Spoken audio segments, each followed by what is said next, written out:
आज हम देखेंगे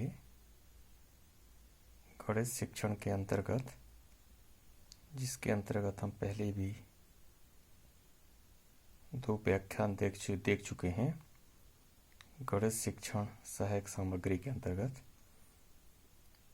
अभी हम कुछ बिंदु देख रहे हैं। 4th पॉइंट है, चौथा बिंदु है चित्र, रेखा चित्र और चार्ट। गणित शिक्षण में चित्र, रेखा चित्र और चार्ट का अपना महत्व है। ये विभिन्न विषय वस्तुओं में यह उपयोगी होता है। जैसे कि प्राइमरी स्तर पर बालकों को गिनती हेतु चार्ट का प्रयोग करना आवश्यक होता है।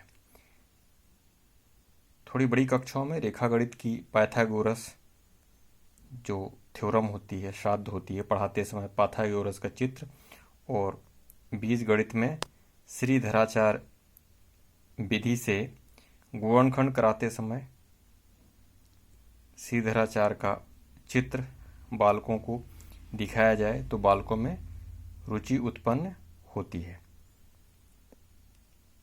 जिससे कि वो सहजता से विषय वस्तु को समझ लेते हैं। शिक्षण सहायक सामग्री में अगला बिंदु है, 5वां बिंदु है गणित का संग्रहालय, म्यूजियम। जैसे विभिन्न विषयों में होता है, ज़्यादातर इसका उपयोग इतिहास में किया जाता है। संकल्पना वही है संग्रहालय की, इसे अच्छे से समझने की कोशिश करें।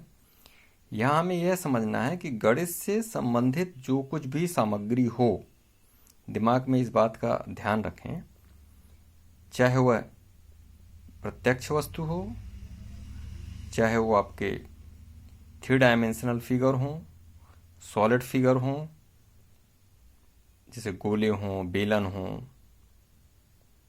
विभिन्न मॉडल हों, जो आवश्यक उपकरण हैं, वो सभी सामग्री हम संग्रहालय में रखेंगे। साथ ही हम संग्रहालय में गणित से संबंधी सामग्री, चाहे गणितज्ञों की प्रतिमाएं हों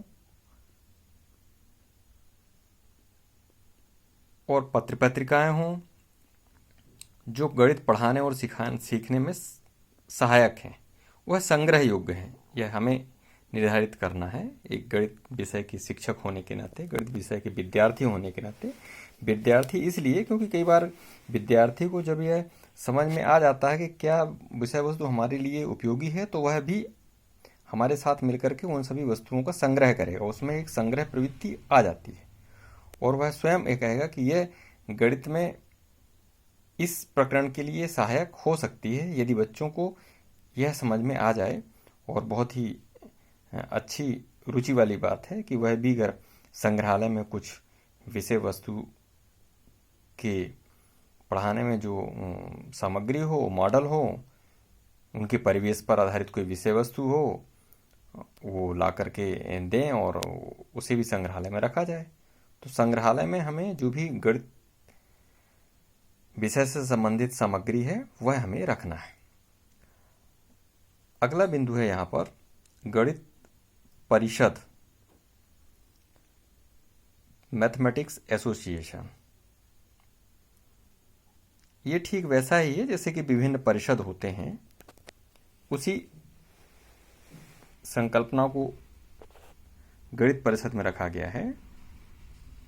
यहाँ मुख्य भूमिका गणित शिक्षक की होगी और इसमें उद्देश्य यह होगा कि जो विद्यार्थी हैं, उन विद्यार्थियों को इस तरीके का माहौल प्रदान किया जाए जिससे कि गणित उनको बहुत अच्छे से समझ में आए।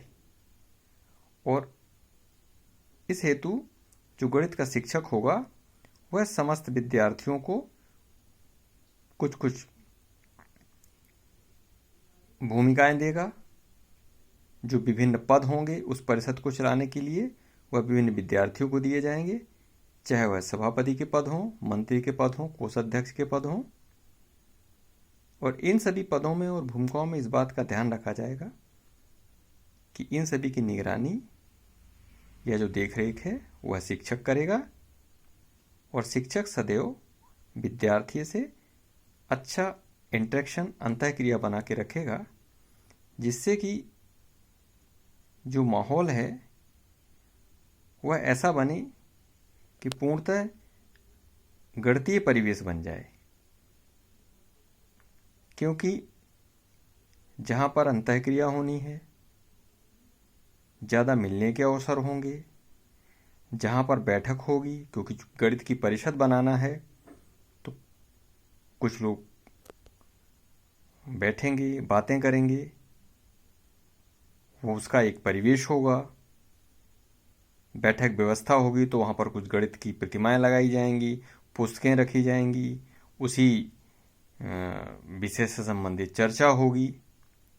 तो ये जो सारी प्रकार की जो घटनाक्रम होगा, जो माहौल बनेगा, जो परिवेश बनेगा, उसका मुख्य उद्देश्य ये है कि कहीं ना कहीं गणित की बातें, घटनाएं, उससे संबंधित साहित्य, प्रश्नों का समाधान निकाला जाए और एक अच्छा माहौल बने, जिससे गणित के प्रति जो भ्रांतियां हैं वह सहज रूप में ही विद्यार्थियों को समझ में आ जाएं और विद्यार्थी गणित को बहुत ही सरलता से, सुरुचिपूर्ण ढंग से ग्रहण करें।